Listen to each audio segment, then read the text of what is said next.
Good evening, everyone. Welcome to this live session or recording of the live session. I'm going to start with a few updates before we get into the content from the modules this evening. Oh, that's a blurry picture. Sorry about that. Okay, I thought the screenshot was going to work well. Let me pull up my actual calendar instead.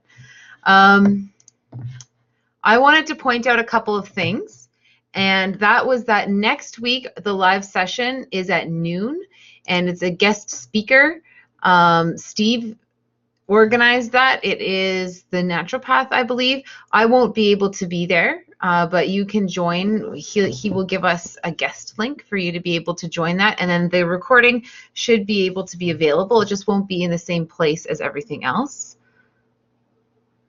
Oh, I am talking. Can somebody let him know or her know that I am talking? Okay, yes. And then during study week here, there's no live sessions. And then during this week here, you guys are doing the midterm, so there's no live sessions. So it's going to be a while before we have a live session. Okay. That is really weird. Can someone please ask that person to try coming back in? I see you guys are helping out. That's good. Okay, so there aren't any more live sessions after tonight until the APA review, which is happening here. And so I just wanted to point that out, that it's going to be a little while before we get to hang out again. And the other thing that I wanted to say about the schedule was that if you are doing a presentation for your assignment choice, that I need to schedule that sooner rather than later so that we don't have last-minute scheduling problems.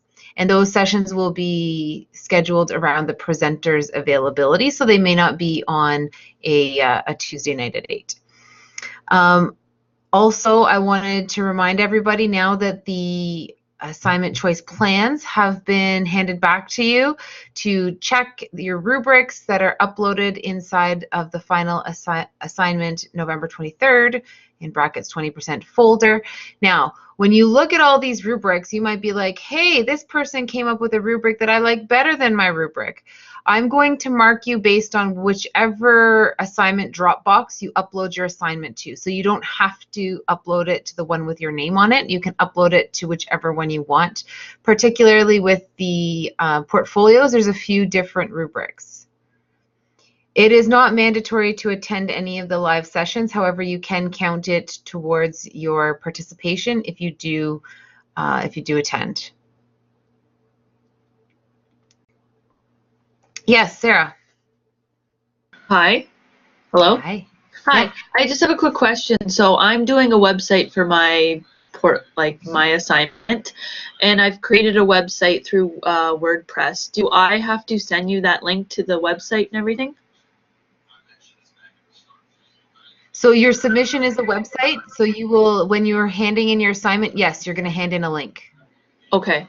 Like at and the wherever very you end? hand in, sorry, go ahead. Sorry, at the very end, or do I do it now? before it's due. Don't hand it in until it's ready to be marked, because when you hand it in, I'm going to be like, oh, I've got something to mark, and then I'll mark it, and you'll be like, but I wasn't done. Okay. Yeah. Okay. Okay. So hand it in before November 23rd. That's the due date for everybody's final assignments. You can hand it in any time before then if you want. And I see some questions in the comments. No, you don't have to all do a presentation. Some people wanted to do a presentation. So for the people that want to do a presentation, they need to book their presentations. For people that are not doing a presentation as a component of their assignment choice, that's why it was a choice, because you got to choose what you wanted to do. They don't have to book a presentation time. They just need to hand their stuff in when they're ready to hand their stuff in. You should be doing whatever is in your plan, not what everybody else is doing. So there are a couple of group presentations that are scheduled. There's people doing portfolio websites. There's people doing information websites. There's at least one group doing learning objects. There might be two, But there's a variety of things going on. I think maybe one or two people are writing an extra essay, so they have the thesis paper and then they have another essay that they're writing. So there's a lot of variety going on, so don't get confused by what everybody else is doing.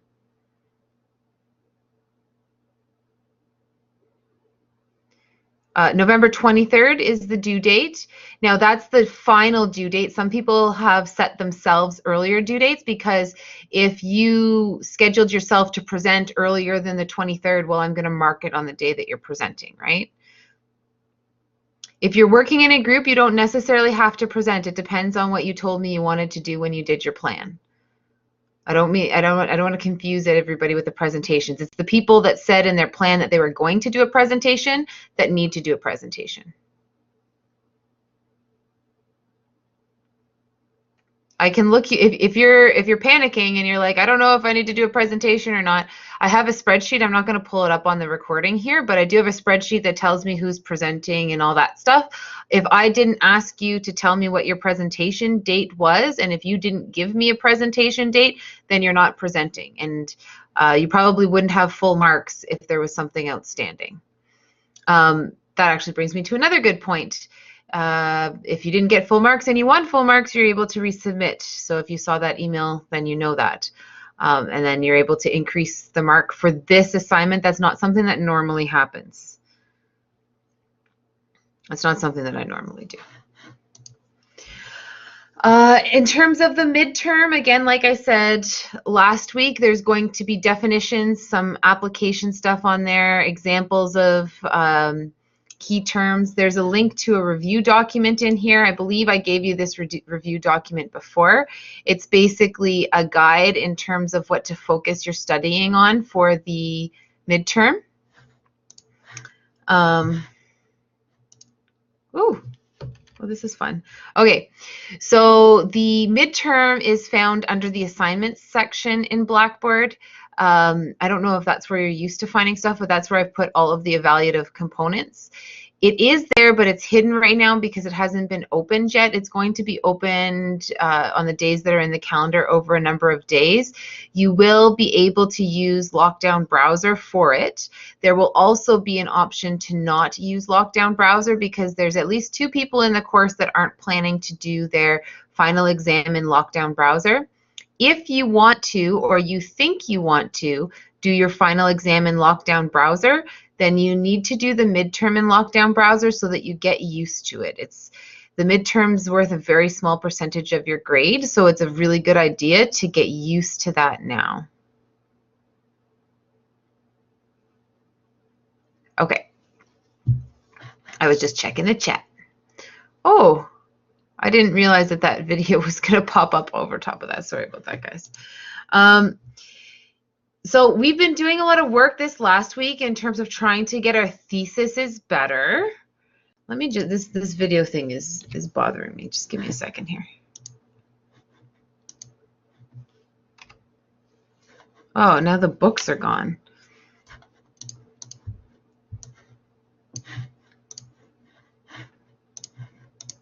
There. Okay. All right.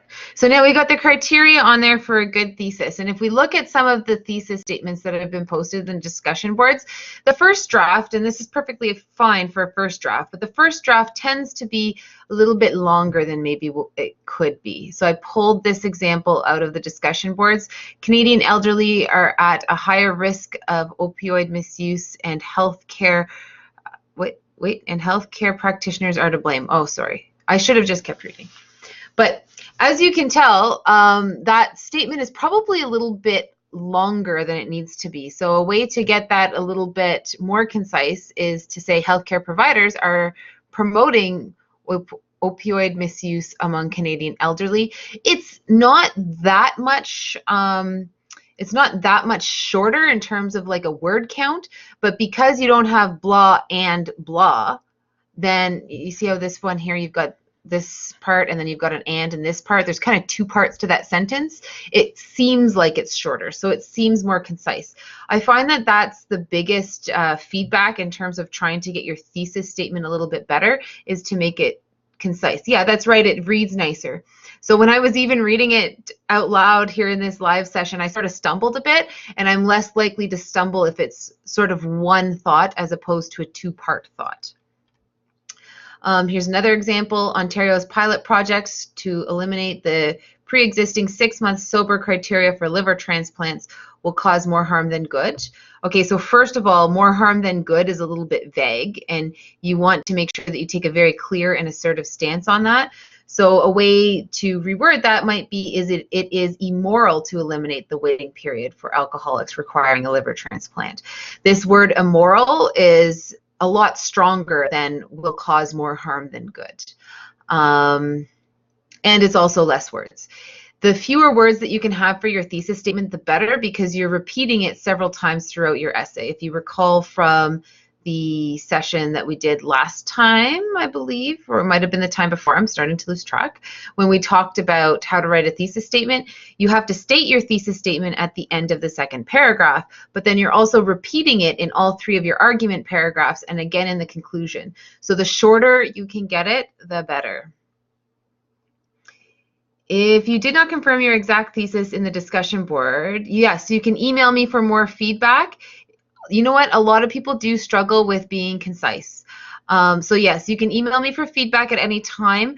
This is sort of, we're rounding up to the end that I'm going to be watching that particular discussion board as closely as I have been. That's the discussion board that I watch the closest and I comment on the most. I do watch all the discussion boards, but I really wanted to make sure that people were getting a good start on their thesis statements, so I tried to comment on everybody's.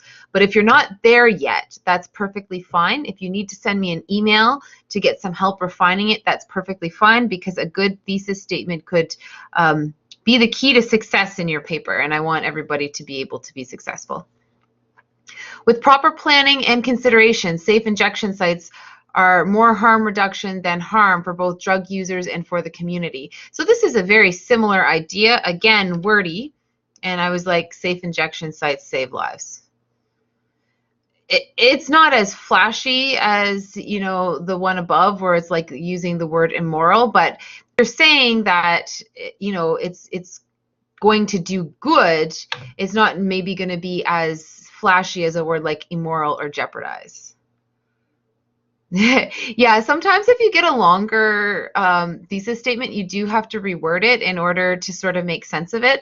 And I think it's just the brain works, like particularly if you're tired. I don't know, Megan, if you've been working today, but if you have, then, you know, maybe longer sentences are a little bit harder for you to read, right? Okay, so again, email me or call me if you need any help. Now, you can also text me. I guess that should be on there as well. I do my best to try and answer you. The best time to reach me for Nipissing related things is in the evenings or on the weekends, kind of the opposite probably as most of your instructors. So you can send me specific questions. Someone here is asking in the chat, so once we start our paper, can we send you parts for confirmation? Yes, you can send me specific questions about something, but I'm not going to mark your paper over and over again. So this is actually a really great question to answer. The thesis statement is something that I feel like is really important for me to help you with. I did take a look at somebody's first draft and was like, you need to make sure you're following the instructions because it doesn't look like you used a media article in here. But I'm not going to give you like really detailed feedback on several drafts before you hand it in, just because it's not a manageable thing for me to do that for everybody. But I can definitely take a look and give you some general guidance in terms of if you have specific questions about maybe you're struggling with trying to make a particular point, or maybe you're struggling with a thesis, or maybe you're not even sure if you're communicating some sort of idea, but you just have to send me a specific question, not here's my paper, what do you think? If you do that, then I'm going to probably reply with it looks like a good start or something like that, because I can't just mark them over and over again, basically, is the challenge with that. No problem. All right, do we have any more questions about any of the stuff related to the course that's not the content for this week?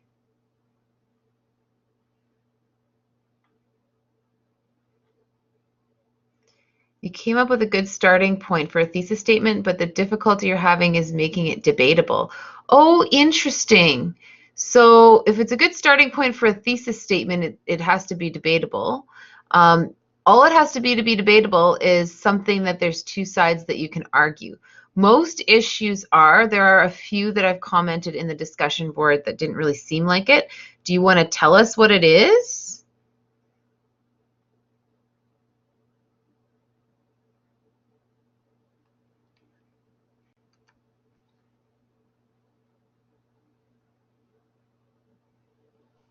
I'm just waiting to see if she wants to tell us what her.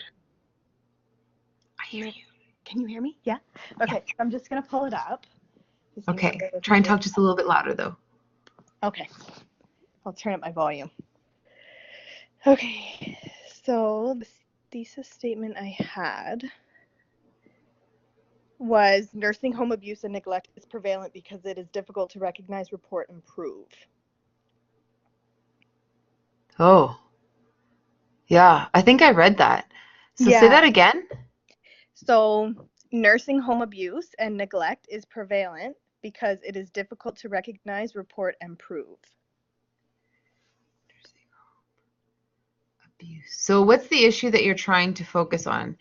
It is so basically on like a patient that goes into long-term care, the staff are, like it's hard to prove whether or not a certain resident is being neglected or abused. Like, because we don't have video cameras and none of that's allowed in the home. So it's hard to say whether or not if somebody has a bruise of some sort, is it neglect or is it abuse? You know what I mean? Okay, so yeah, I feel like it's a good issue, but the way that you've stated it right now, I would agree with you, isn't debatable. Mm-hmm. But you said something about cameras. Do you think that cameras should be used in order to catch abuse? Good point. Because I would say that that's debatable. Obviously, there's a whole bunch of like privacy concerns and like there could be a large debate around whether or not you should use cameras. So if you try and think of maybe a solution that you think would work, that might be where you get a debate. Okay. And I know you responded to me at some point. You said something about if residents, once they're admitted to the home, should their like smoking rights be eliminated type thing? Mm-hmm. Like, how would you go off of that one? Well, I saw an article one time saying that it was elder abuse to force people to quit smoking in long-term care. Mm-hmm. Actually, it might have been, no, it wasn't when I was writing this paper. It was close to my time where I was graduating. I think I was taking like a gerontology course or something. And so I would just state my stance on that. And it's more debatable if I state that it is elder abuse, I think, than if I state that it's not elder abuse, although there are people that would argue that you shouldn't force people to quit smoking. Mm-hmm. But I think that might be a bit of a different issue. Like I think I didn't quite understand where you were going with it when I read your discussion board posting. Sorry, say that again? I think that's like, that's a form of, I would say that some people would argue that that's a form of elder abuse, whereas I think when I was talking to you right now, you're more concerned with catching it. Yeah, I think that's where I was going with the first thesis statement. Yeah. So do you think I would be able to find enough information with the camera portion of it, or should I try to go a different way of trying to prove it?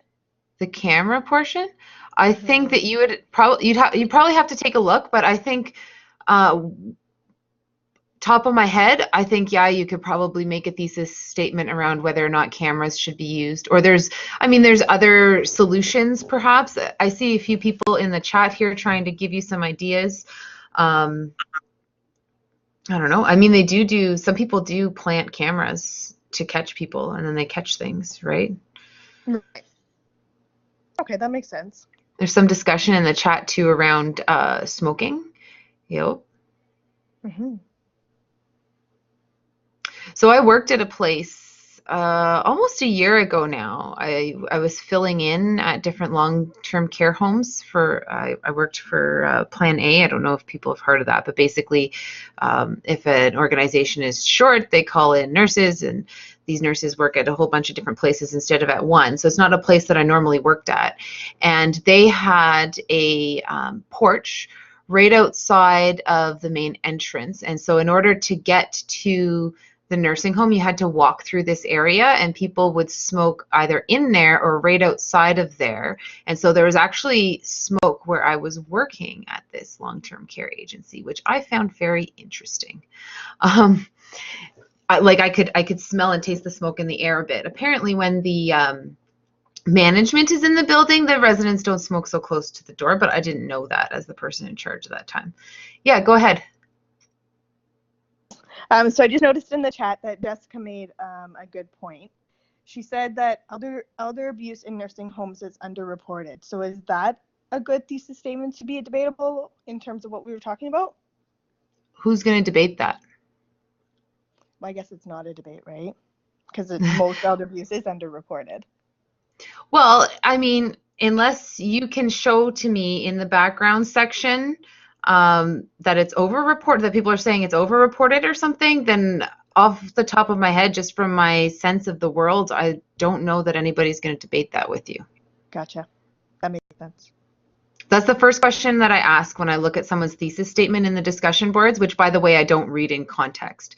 So I've just been looking at, all the ones that I haven't read at one time. That's the first thing I ask myself is that a point of debate? And I see some other interesting issues in the board. I also posted a few things, like if you're interested in this elder abuse thing, I think there is definitely potential there. I think there's potential in most areas. The key is to pick something that is debatable, that you can take a stance on. If you are listening to this, maybe you're not here tonight and you're absolutely not sure where to go, then I did post a few things. If you listened to ZDogg MD at all, you could pick out like 10 thesis paper topics from some of those videos.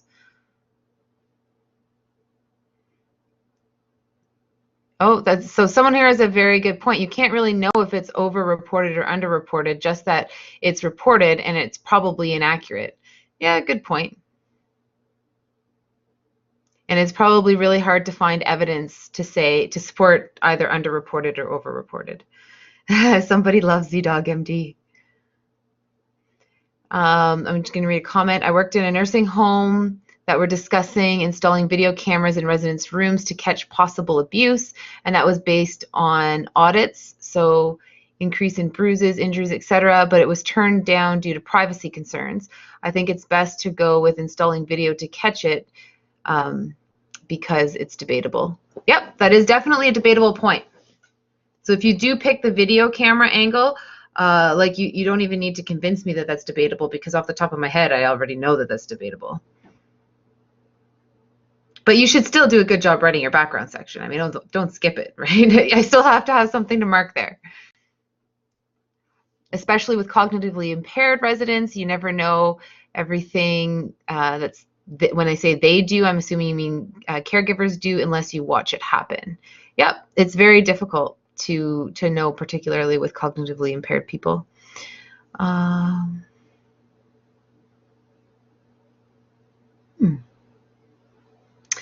Someone's saying there's a lot of controversy around the topic putting pediatric patients as male or female because it can be upsetting to patients that identify differently. Yep. Someone else is interested in looking at LGBTQ issues for their paper. There are a lot of controversial topics in that area, for sure. They put cameras in daycares without parental permission. Do they? Well, that's interesting. Oh, with parental permission? Oh, sorry. I read that wrong. Oh, man. I ran a webinar this morning and now I'm running one tonight and I'm not reading very well. Sorry about that, guys. Okay. Yeah, so I think there's a lot of potential. You just have to ask yourself that question, is it debatable? And then once you know that it's something that's current and debatable, then you can work on getting it more concise. So the developing thesis stuff on the screen right here, it's all good ideas, just needed a little bit of reworking to make it really clear for writing a paper.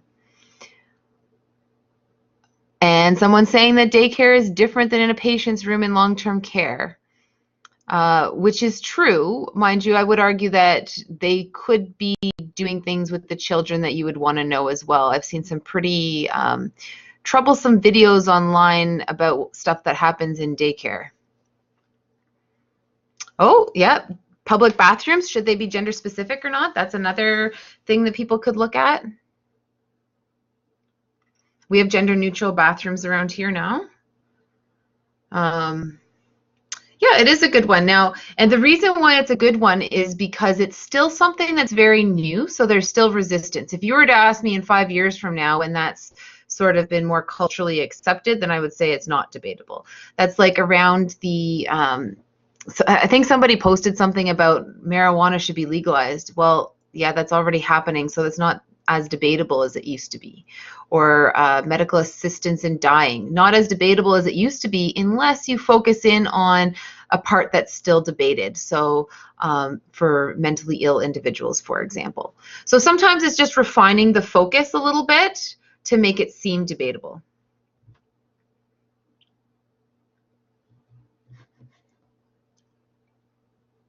Okay. The chat seems to have died down a little bit around thesis ideas.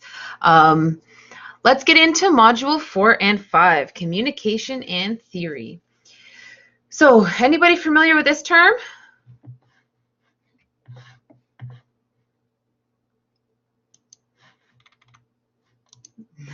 Crickets.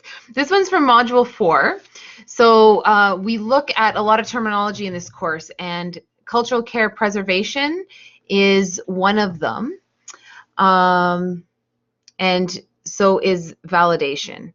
It's basically trying to integrate the client's preferences into the plan of care, and the CNO talks about that a little bit, as does your book.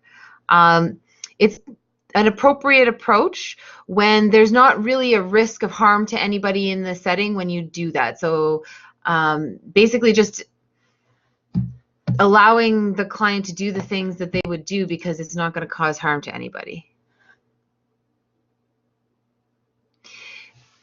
I'm not sure what theory you're asking about. The cultural care validation preservation, I'm not sure I would call that a theory as much as I would call that a term that's in the course. It's just basically the idea that you should be incorporating clients' cultural practices into their plan of care whenever it's not going to pose harm to anybody. And one of the key components of this, and I believe I pulled this, it's been a while, but I believe I pulled this out of the CNO document, is that acknowledging and supporting a client's cultural practices does not mean that you're endorsing them or agreeing with them. And I think that that's something that we struggle with sometimes as nurses, thinking that if we're supporting it, it means that we agree with it. We don't necessarily have to agree with the things that we support our client in doing. Yeah. All right. Can you guys think of some examples of a case where you might integrate clients' preferences into the plan of care without like really a whole lot of resistance because it's not going to hurt anybody?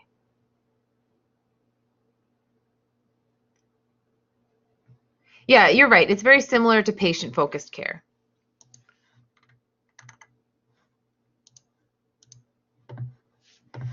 I am going to throw a link into the chat here to the CNO document. Medical marijuana.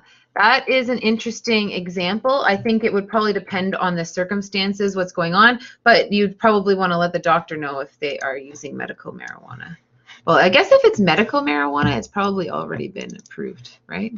Or communicated, because you got to get a prescription for that stuff. Okay, validation. Oh, preservation is the one here.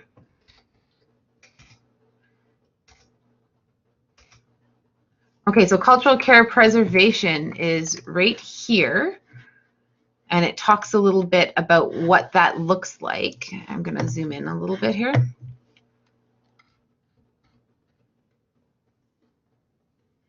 Food preferences, for sure. That's a good one. Offering the opportunity to partake in religious practices, yes. Someone's saying they had a patient once that when they passed away, the family had to come in to wash the body first before the nurses could touch it. Yeah, like allowing the family to do that isn't going to hurt anybody, right? Those are some great examples. I don't even think I need to pull up the CNO document anymore. But you guys should definitely read it at some point, because you'll notice this document comes up a lot in the course, and it's the CNO document, so it's probably a really good one to read. Someone had a patient request communion on a Sunday, easy call for the priest, and done. There you go. Okay. Then there's accommodation and negotiation. So that is where it requires you to change your practice a little bit, change what you're doing or change what the healthcare team is doing. So it requires a little bit of an adaptation. So it's a little bit of a level up from just letting the client do their thing. I'm just looking here. I was going to ask if you guys could think of some examples of that as well.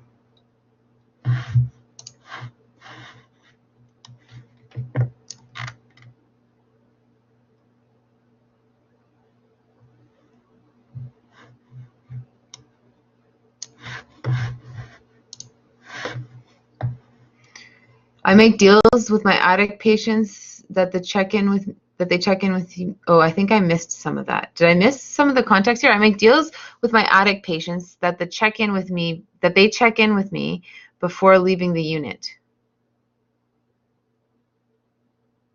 I feel like I missed part of that conversation. Okay, so interesting example, letting the family stay overnight in the room. So oh, that's okay. It probably depends on where you're working. A lot of places where I've worked, they don't typically let patients stay or family stay overnight in the room, right? If that's not something that's normal, then yes, it's going to involve some negotiation on your part, potentially with the organization. So yeah, that would be a good example. Yeah, so something as simple as allowing them to have their care done at a later time during the day so that, I don't know, maybe they could pray or something. That requires a change in what you're doing, so then it's more of an accommodation. Yeah, so that's a good example. Someone's mentioning the idea of palliative beds for residents' families. That's something that I think a lot of places will do when someone is palliative, but maybe not when somebody isn't palliative. So again, it depends on the circumstances. Allowing dogs inside, okay, yeah, maybe.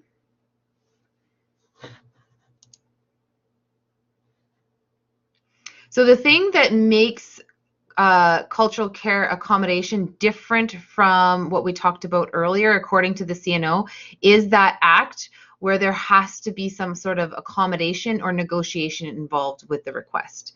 So I think that's a good way to sort of differentiate it. And the same example might be labeled something differently in one setting versus another setting, just based on whether or not you need to do that negotiation piece. One of the other now this one is a little bit more challenging. So reframing, repatterning, or restructuring, these terms are all very similar. And this one involves discussion with the client in a way that helps them understand their own cultural beliefs and practices in a way that is going to help them open their mind to doing something new, but still respecting their values. So it's one of those things that we do in therapeutic communication where we help clients solve their own challenges by thinking about ways that they might be able to do something differently that is still in congruence with their own beliefs. This one would be a technique that you would use when whatever it is that the client doesn't think that they can do is something that's going to potentially cause them some harm.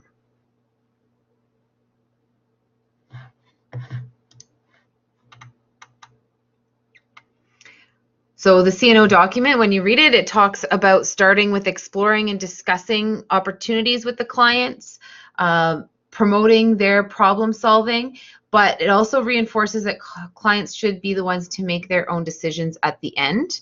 There was a good example of this in Grey's Anatomy. It was, I can't really play the video for you guys because of copyright problems, but if you guys are Grey's Anatomy fans, there is an episode, it's actually called, I think it was called Personal Jesus. It was season 14, episode 10, and it was April talking to a client about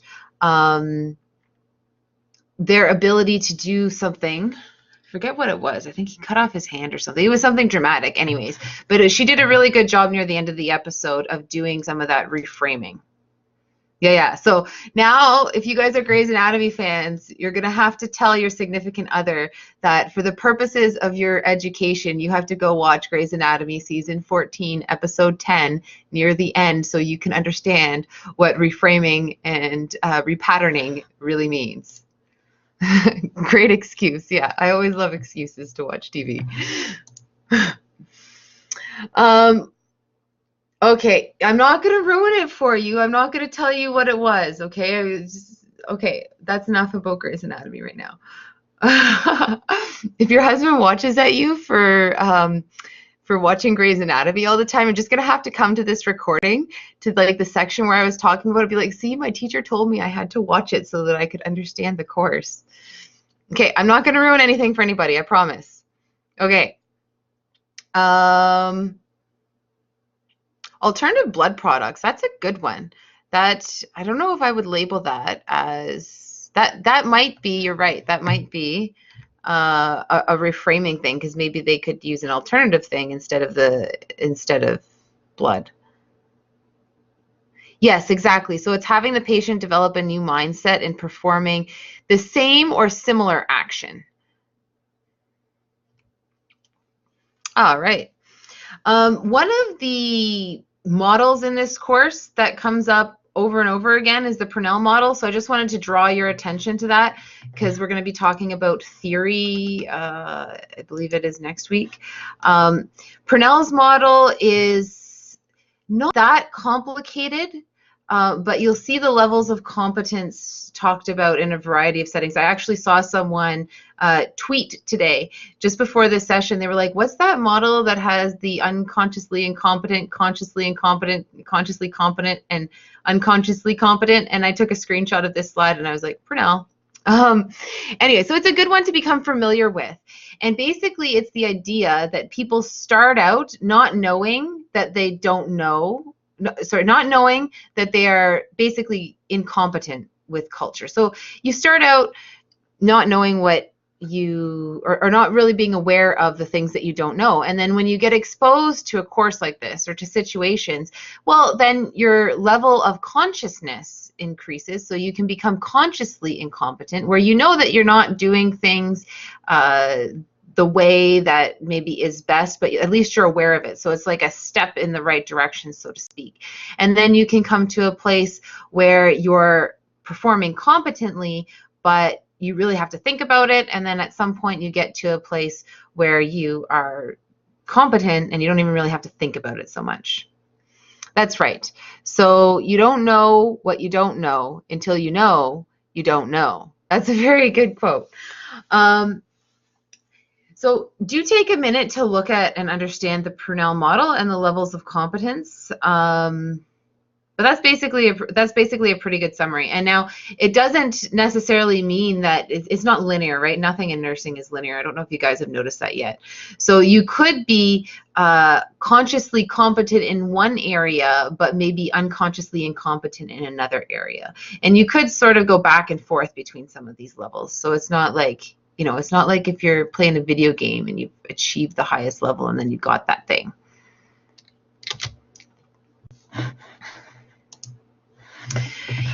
When we talk about communication, particularly with clients that have difficulties communicating with us if we're talking in English, there's this thing called encoding and decoding, Right now, I've got some thoughts in my head and I need to encode them in order to put them into a message that hopefully you understand. And then I send that message to you over this webinar or in an email or in a video or something. And then you have to decode that. You have to interpret those messages. And so at each one of those steps, there's a potential for miscommunication there, particularly when you're dealing with someone who doesn't speak the same language or maybe doesn't speak the same language in the same way as you. Right, someone brought up in the chat, it's impossible to know every culture, but specific to your area, it's good to know, have some general knowledges of the culture in your area. Yeah, encoding and decoding is definitely a challenge when the conversation is electronic and all tone is lost. I would agree. That's why I sent you guys a video on day 1 of the course, so that you knew that I was serious about, you know, things being optional in this course. Because when I've taught it before and I've put it in an email, people don't believe me. Or when I say reach out in an email, sometimes people don't believe me. It's like, yeah, she's saying that, but they're not 100% sure.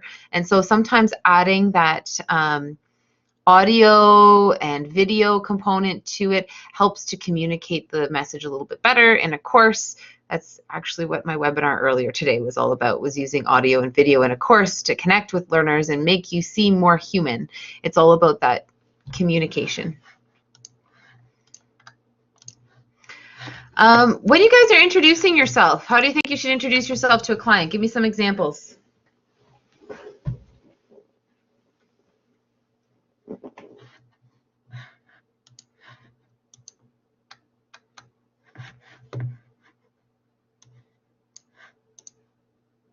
Hello, my name is Rebecca and I will be your nurse today. Okay, that's probably the way a lot of people do it. Hello, my name is blank and I will be your nurse today.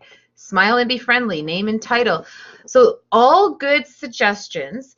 The only challenge that I see with these suggestions is that so far nobody's put their last name in there. Knock on the door, enter in the room, smile, introduce yourself. Hi, my name is, and I'll be your nurse today. The doctor is Dr. whatever, with your designation. Yes, all good thoughts. So definitely you want to make sure when you enter the room you're being polite, right? And all those things were polite.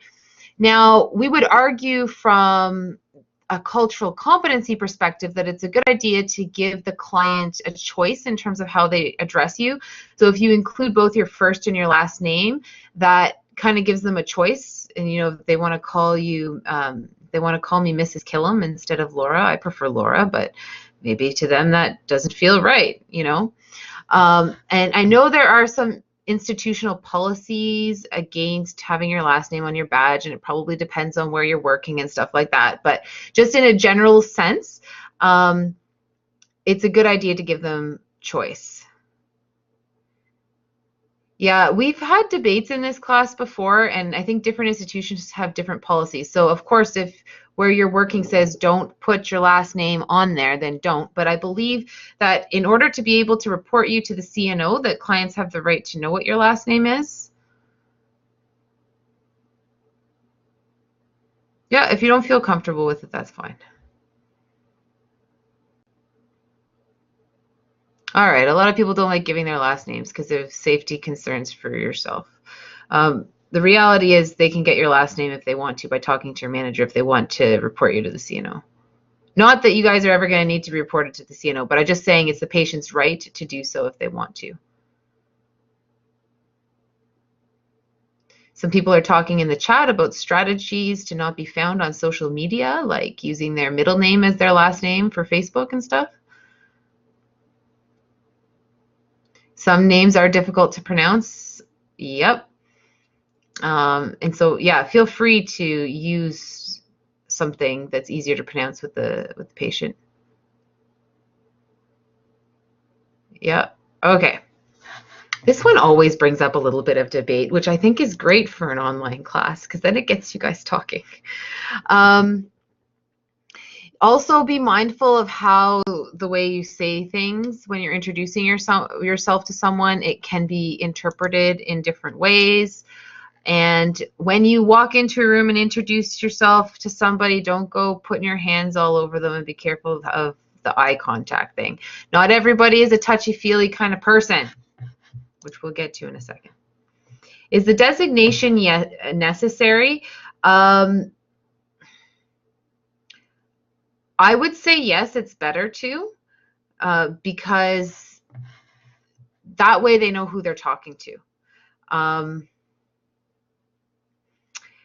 Karen, that's a good question. She wants to know how much eye contact would be too much. And generally, okay, I'm gonna come back to that question, okay?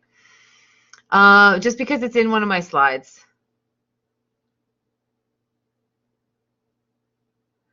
Okay, if someone speaks a different language than you, it's good to use an interpreter. In the absence of an interpreter, what could we do?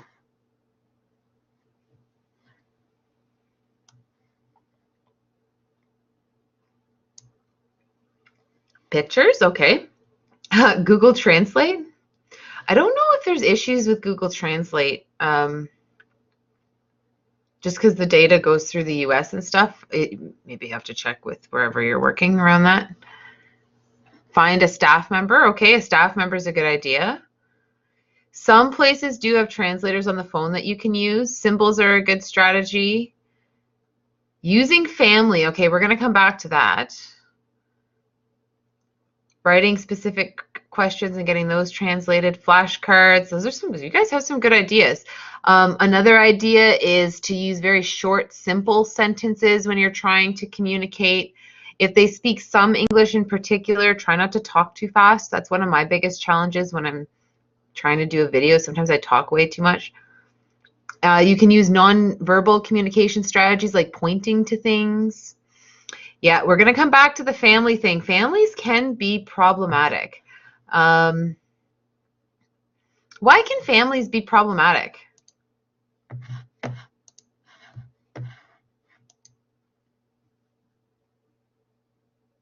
Privacy issues, that's right. Yeah.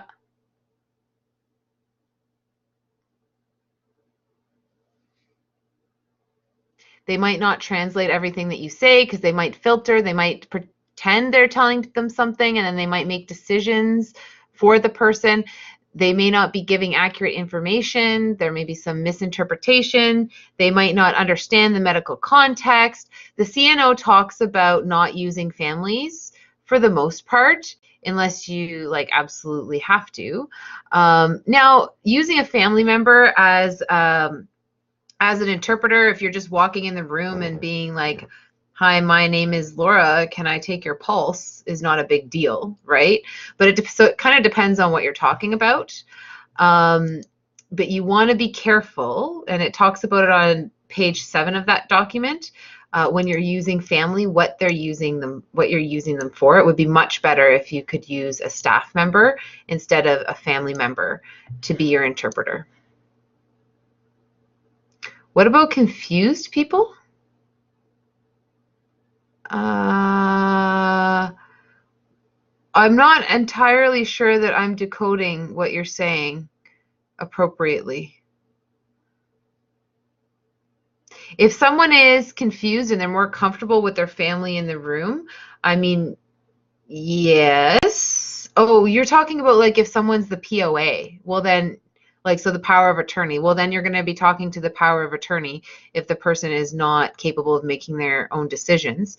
And then that person, I would say, would be a good person to talk to the resident or the patient in terms of what's going on. If they're the POA, that's a little bit different than if it's just a family member. Like if you've got a husband and a wife in there, and the wife acts like they're always sort of on guard when the husband is around and very quiet, but then when the husband leaves the room is like trying to tell you something, well, that should tell you that you should maybe try and get an interpreter in there that's not the husband to find out what's going on. Sometimes you can pick up on cues like that. So if you're doing something important like getting consent for a surgery, you might want to make sure that you have a good interpreter, either if your institution uses those people on the phone or someone in the building. Someone like that would be better than using a family member, because you don't want the family member to be censoring the information and making the decision for the patient, essentially.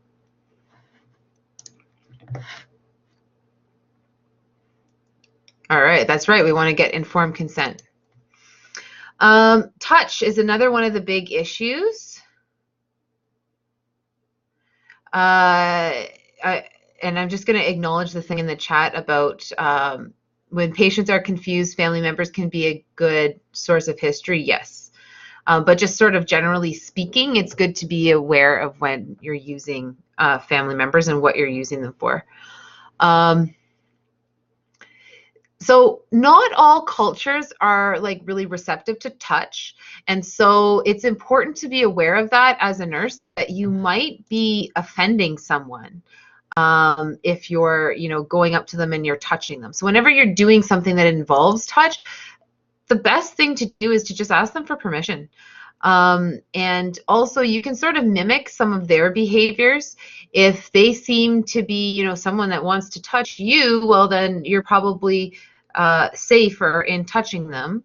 Again, I would always ask for permission, because in some cultures, like, where I'm from, and the people that I live with, it's a sign of care, right? But in other cultures, it's not okay. Yeah, always ask them before performing care.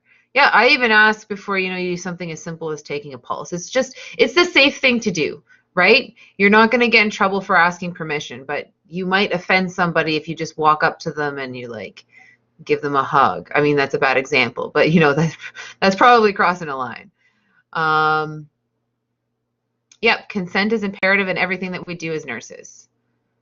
And it's a habit for you even when you're doing their blood pressure. Good. As a nurse, you might think it's a very caring way to show you care by using touch.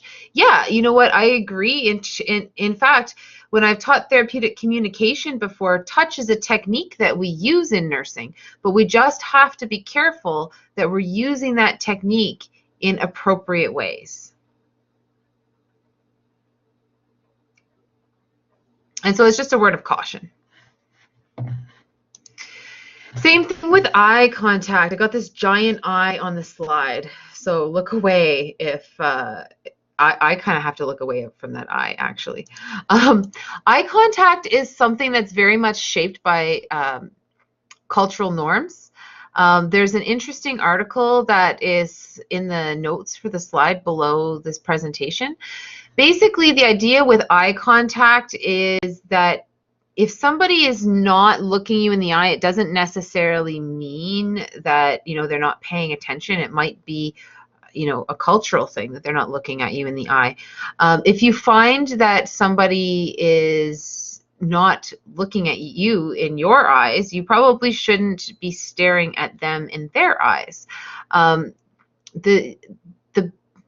The sort of most practical strategy is to, again, mimic what the client is doing.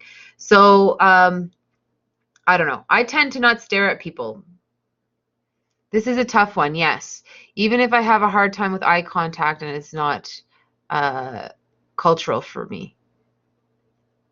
Yeah, so touch and eye contact are difficult ones. Touch is a little bit less difficult for me personally than is eye contact.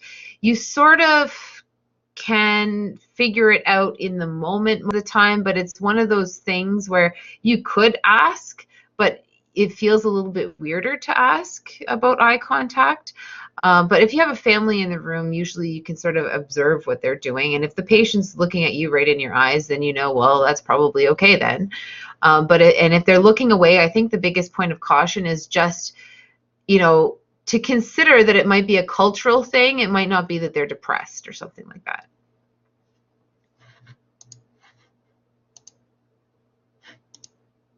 I find eye contact to be more challenging than touch. Something I need to work on for sure. Yeah, I agree. It's being culturally appropriate is an ongoing challenge, I think. And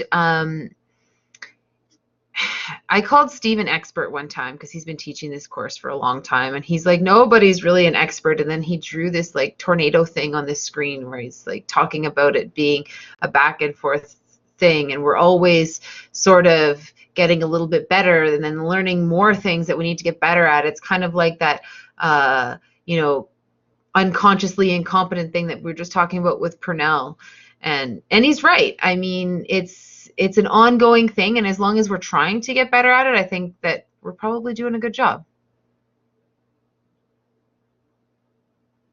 Yeah, off and on eye contact might work.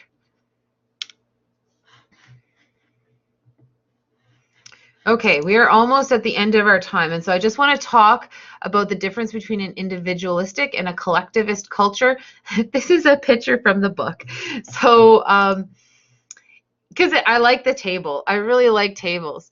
Basically, if you get to an exam and you can't remember the difference, if you kind of look at the word individualistic and you think individualism, and then you look at the word collectivism, it kind of gives you a hint that the difference between these two things is where the focus is. So in an individualistic culture, the priority is you and your rights and sort of your progress. Whereas in a collectivist culture, the priority is the group. So you feel more of a commitment to the group. I was listening to a session. It was cultural diversity training, and the person gave a lot of really good examples, and the one that stuck with me was about money, and basically saying that if you're from an individualistic culture and your family asks you for money, well, you're more likely to either not give it to them or charge them interest or something like that. Whereas in a collectivist culture, if your family asks you money, even if you can't really afford it, you're likely to lend them the money because the focus is on the group as opposed to the individual. And that example stuck in my head. I don't know if it's because it had to do with money, and I don't know what that says about me. But yeah, imagine charging your family interest. So some of us maybe can't imagine that, whereas maybe some of us were charged interest by family members or feel like that's only fair because if the money's gone from your bank account, well, then you're losing that. Yeah, my mom charged me interest on stuff too. Yeah. So see, even in this chat room, we have different takes on what you would do if your family needs money. Personally, my kids need money. I do lend it to them without interest, but hey. I wanted to point out the discussion activity for this week. So even if you were active in tonight's live session and you're not planning to do it, I just wanted to tell you that it is designed to help you study as a group for, not all of it's the midterm, some of it's the final exam, but when you are working through Module 4, if you sort of focus on the points that are here, it will definitely help you with the exam. And that brings us to the end of tonight's stuff. You did the second one. It's fine if you did it in point form. So the point of this discussion activity is really just to get you to focus because there's a lot of theory out there, right? And you were here tonight chatting it up, right? So you were already participating, so that's great. I'm glad you're liking the collaborative sessions. I like the collaborative sessions too.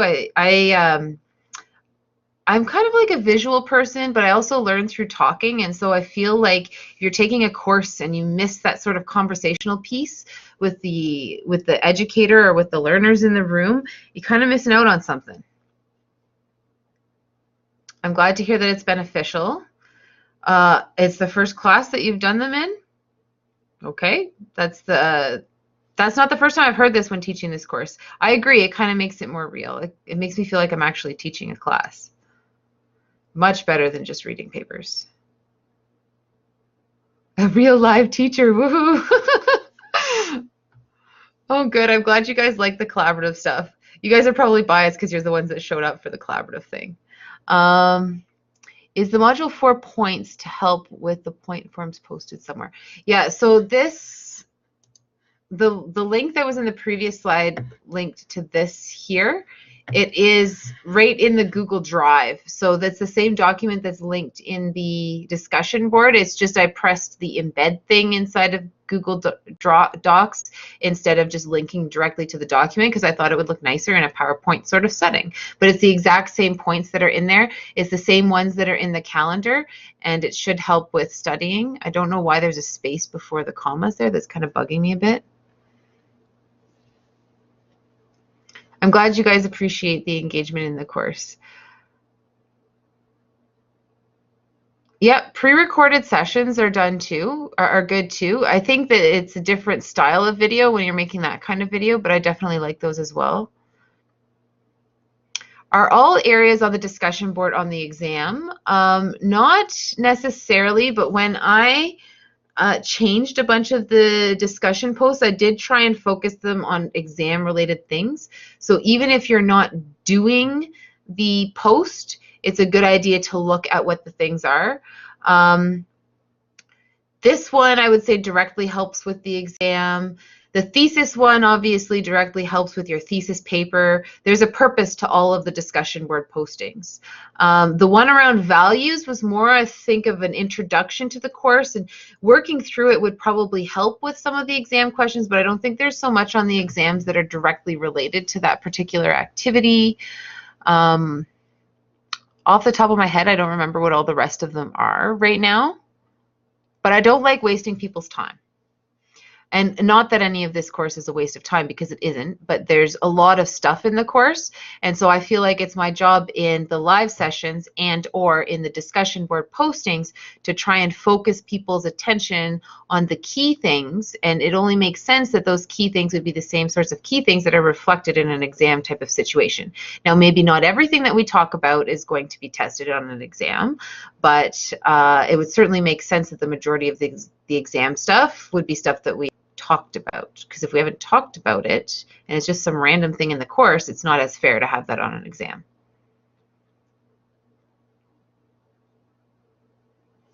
I wrote that last second. I don't know what you're talking about.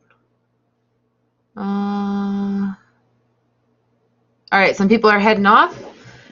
It is that time. It is 2 minutes after 9. So, I'm going to say goodbye to the people that are watching the recording. Thank you so much for watching the recording. Please reach out if you have any questions, and let me know if I can help you.